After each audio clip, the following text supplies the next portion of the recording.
Hi, this is Simon from Fingers on Plastic, and in this video I'm going to respond to some discussion videos that the effervescent Bordersdude has been throwing up. Throwing up. Still. So, first he asked, do you upgrade your Transformer figures? So for a while I've been double dipping, but now, in the last month or so I've been making decisions about my collection and I need to cut down quite a few things.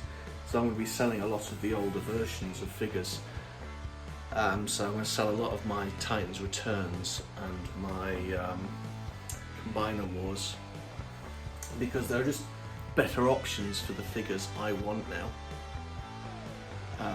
But double dipping's been fun, but yeah, I'm out of money, so it's going to be upgrading. But whilst talking about upgrading, although it wasn't about upgrade kits, I am upgrade kit curious. I think there's a couple I'd like to get. The Siege Impactor, I'd like to get the bits that fill his legs in. I know that wasn't the question, but I wanted to go there anyway. Next, he asked, why did kids in the 80s not take to Rodimus Primes? oh, this is a juicy one. Rodimus Prime is probably as divisive as the Bayverse movies, really, isn't he? Some people love him, some people don't. I know people love him. Personally, I never really took to him. So we're first introduced to Hot Rod, and he's fishing. Which is, I know people like fishing, but I don't. I find fishing boring. So straight away, I'm thinking that he had a bit of a dull hobby. And then he sort of meanders through the movie, and he tries too hard to be, the action hero. I think, in today's society, we've got marketing and things like that ruining our video games, saying, right, we want to have this, that. And I honestly think Hot Rod is an early example of that. It just sort of tried too hard to be cool. He was bright and fiery and flary and woo! And then, of course, some people blame him for Optimus Prime's death, and that's the clincher. Because people love Prime. I know, again, some people don't, but those people are wrong. I love Optimus. G1 Optimus Prime. He reminded me of my granddad. Very right and wrong. No, not much grey. There's right and there's wrong. And it's kind of like how my granddad was. And so I've always loved G1 Optimus Prime. And yeah, some people blame Hot Rod for his death. And then, of course, he sort of morphs into Rodimus Prime. And Optimus was a strong leader, whereas Rodimus was a little bit wishy-washy, and he was always reliant on Ultra Magnus for all the advice, and I preferred Ultra Magnus. I'd have been much happier if Ultra Magnus had have taken the leadership role, and they could have built Hot Rod up a bit more slowly, and that may have worked better, maybe. But I never took to Hot Rod that much. I love the Studio Series figure I've got of him. I think that's great. But overall, I didn't really care for him.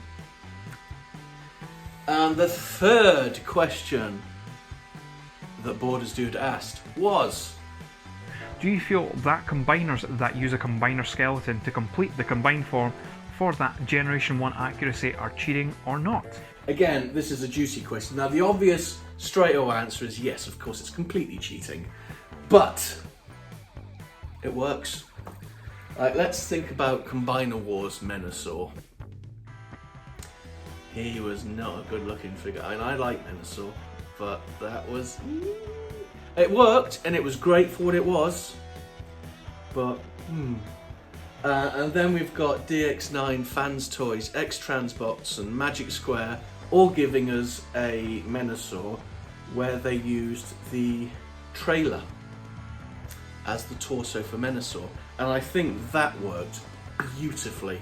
I am a massive, massive fan of the Menasor trailer being the Menasor body. It just works, and I have to say I think the Magic Square one's the best one of the bunch by some way.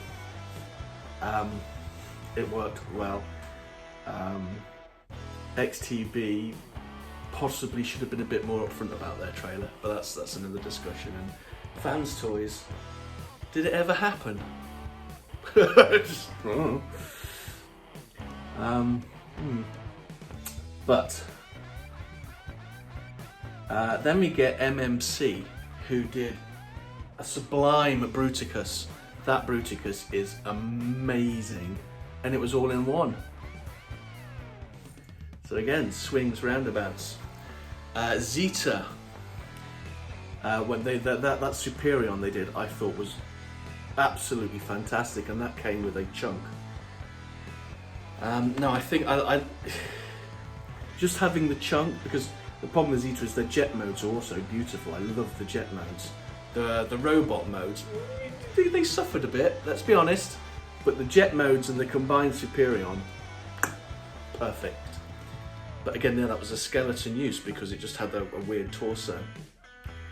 Iron Factory also did a Bruticus, but all their bits sort of combined into like this weird little trailer thing. And I liked that. I think that worked again really, really nicely because it did something. New Age's Devastator that's coming up. I've seen 29 and 30, got them on pre-order. I'm hoping they might arrive in the UK in a reasonable fashion, but we're in the UK and now we don't really get things delivered in a reasonable fashion. Thanks for that. I'm looking forward to seeing their Devastator, but I think the skeleton is a little bit excessive, and I would like it to do something like the Motormaster trailer, like MMC doing the all-in-one.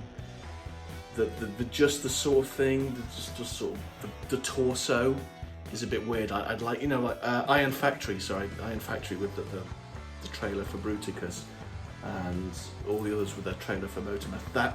That is, you know, acceptable. I like the all-in-one is acceptable, but if you just get like a bit of torso, it's not the best. It works fine, and it looks great, and it solves problems, and it can help with things, but it could be, you know, if it does something, if it transforms, then all the better. I think that is about it for this video. Thank you very much. Hi, this is Simon from Fingers on Plastic. It's been a little while, but I was in the mood to do a discussion video, and the effervescent Bordersdude has been putting some video. No, this is just, I don't know where I'll come with this. Although effervescent, pulled that one out of my hands.